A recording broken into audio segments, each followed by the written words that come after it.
welcome back to my nail corner. I have these two boxes from, I believe it's pronounced Kastiny.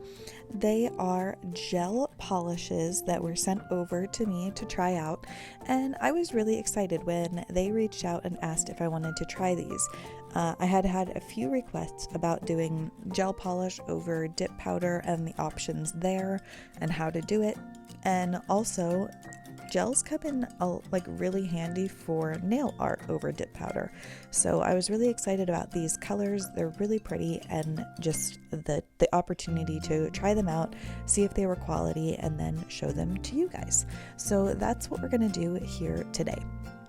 They sent over 2 boxes, so each box had 6 colors in it, came with a base, a glossy top coat, and a matte top coat. I thought that was really great that their box came with all 3 of those extra liquids in it, not assuming you had them on hand, and that allows you to have everything you need to complete your look. So the first 6 were in the first box, those 3 pretty grays, and then pink, and then like mauve-ish color and light pink, and then the second box had the red, purple, wine, so on and so forth.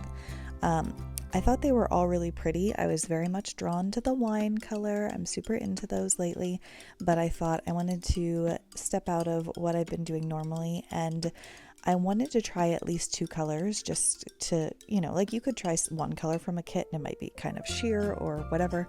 I wanted to try at least 2. So I picked a pink and a gray, which if you saw my thumbnail, then you know that that's what's coming. But that's what I decided to work with today.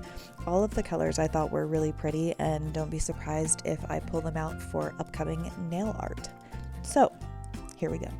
I went ahead and applied Peel Base over my builder gel. Now, I'm doing this as though I would if I didn't have builder gel on my nails, because I know a lot of you don't, and I didn't for a long time. I use builder gel over my nails so I can use Peel Base and quickly pop off a mani to change it out for a new one when I'm recording videos or taking pictures for Instagram, etc. But if you don't have builder gel on your nails, then this is the way you want to go about it.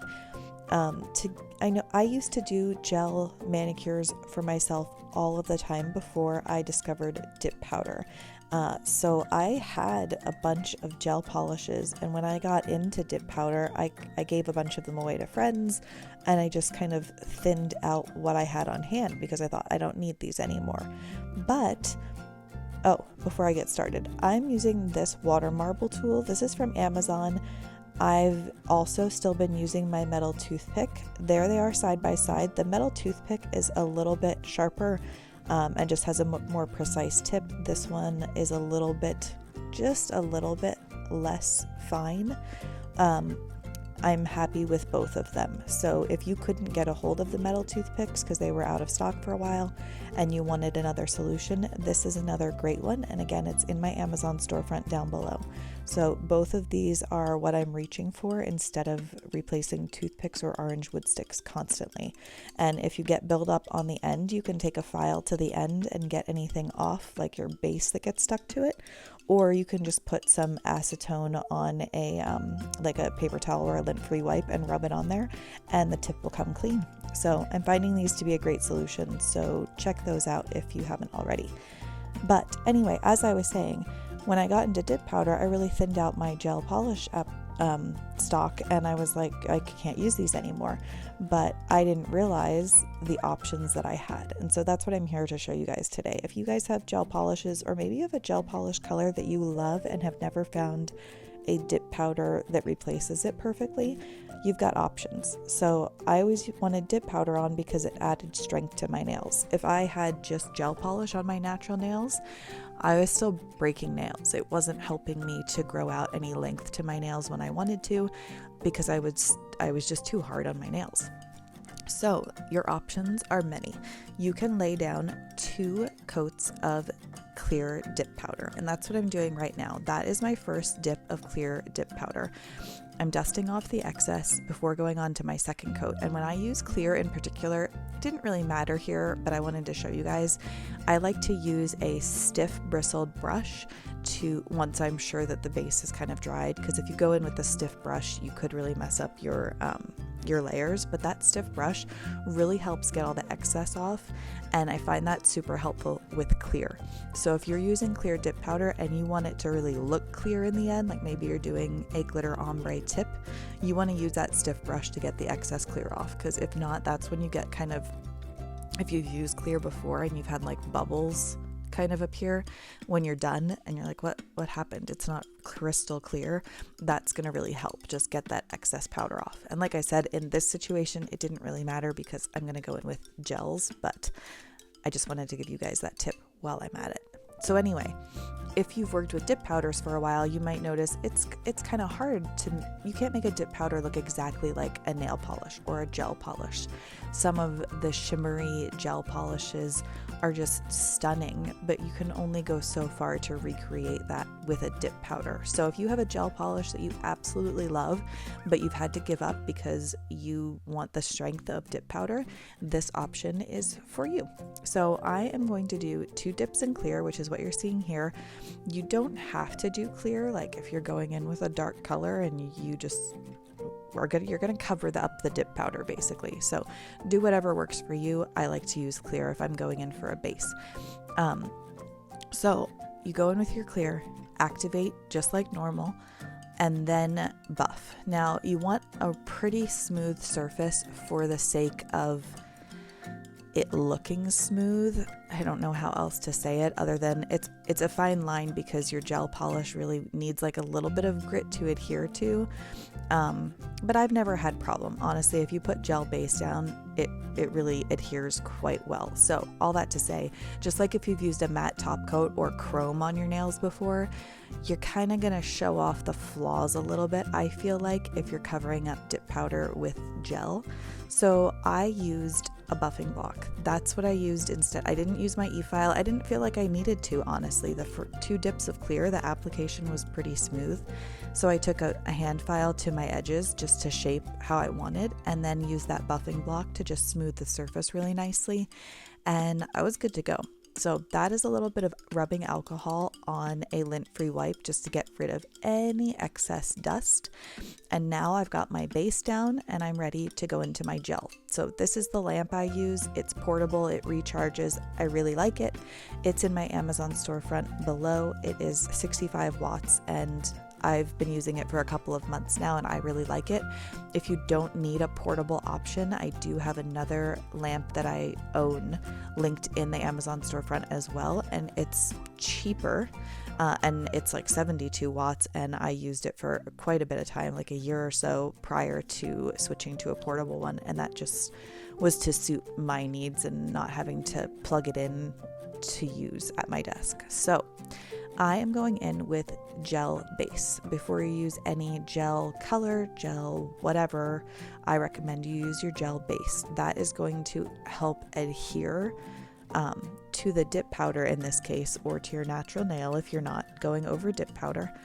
And then your color is going to stick really nicely to that. So if you've ever used gel base before, after you cure it, if you touch it, I don't recommend because you're going to get like a fingerprint on your gel. But regardless, if you've touched it just gently on the edge, it has a tacky finish to it. And it's meant to be like that. Don't wipe it off. Don't get rid of the tacky finish if you're planning to go in with either a gel color or a gel top coat, because it's made to do that, to adhere. So I am putting down my gel base and then I'm going to cure for 30 seconds. That is pretty standard for gel base and gel colors. And then a gel top coat you want to cure for 60 seconds. So that flash you just saw on the screen where it went dark for a second, that indicates to you in my filming that I cured. So you're going to see that a couple times. So every time that happens, that means I went ahead and cured for either 30 or 60 seconds, like I said, for top coat. So I went ahead with this pink first. I thought it applied really nicely. It kind of took me a minute to like get my gel groove back. I feel like I got used to dip powder and I was like, wow, I haven't like painted regular like color on my nails in a minute here. So you can watch me get adjusted as I go. I am going to do 2 coats of each color and I did one color, cured all those, and then went back for the second color. Both of these colors I felt like applied really nicely. First coat was almost full coverage, but if you've worked with gel polishes before, you tend to notice the first coat is a little bit streaky, maybe semi-sheer in certain places, but it's very buildable.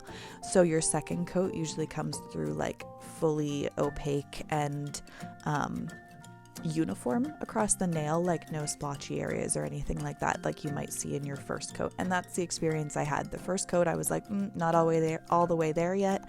Second coat, fully opaque and uniform across the nail. So these gel polishes were great. They performed really well. They had great coverage. I had no complaints about them whatsoever.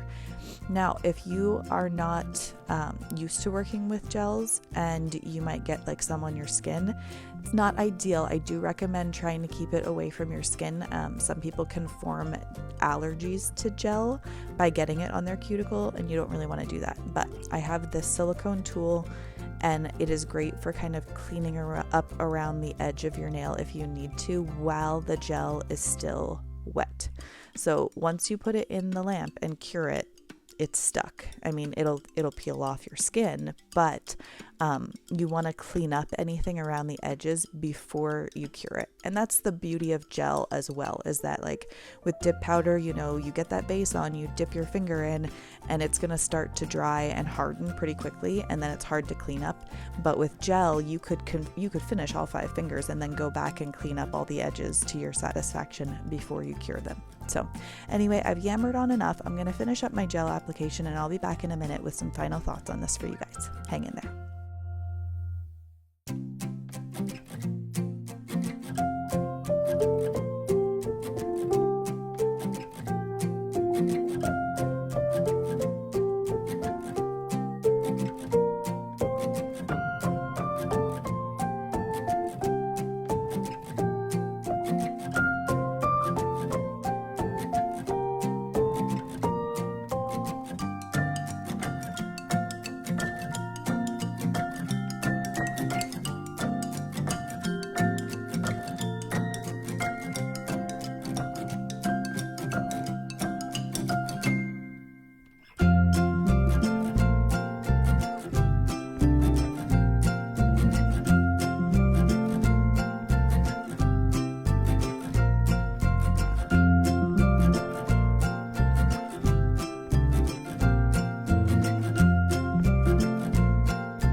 is the finished glossy look. I had no complaints about these gels. They performed great. So I wanted to show you guys this silicone holder I got from Candi Skincare for my 1 ounce bottles. Great for a keychain option on your purse, but also on my desk. It doesn't slide around or anything. I love it, and I kind of want them on all of my bottles. They're so cute. So make sure you grab one on your next order, and there's a discount code below if you need one for Candi Skincare. Hydrate those cuticles. So just to wrap this up, my conclusion is these gels were great. If you like to add nail art to your dip powder, go for it. If you like gel for your toes, these are a great option. So I will see you guys in my next vid. Thanks for being here. Bye now.